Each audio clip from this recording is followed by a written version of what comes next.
How to change display resolution on Windows 11. Hello and welcome back to DigiLive Trends. In this video I'm going to show you how to change display resolution on Windows 11. So let's get started and let's see how we can do it. On your system, left, click on the Windows icon. You will be able to see the Settings app here. Click on it. In Settings top left corner click on System. A new window will appear. Click on Display to open display settings. For changing display resolution, there is a Display Resolution option. Click on drop-down menu. Now you will see a pop-up menu will appear. Here select your desired display resolution. A pop-up window will appear. Click on Keep Change.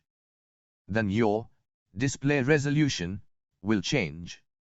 This is how you can simply change display resolution on Windows 11. So guys, if you enjoyed this video, please hit like and subscribe to our channel. Thank you for watching. See you soon in the next one. Take care. Bye bye.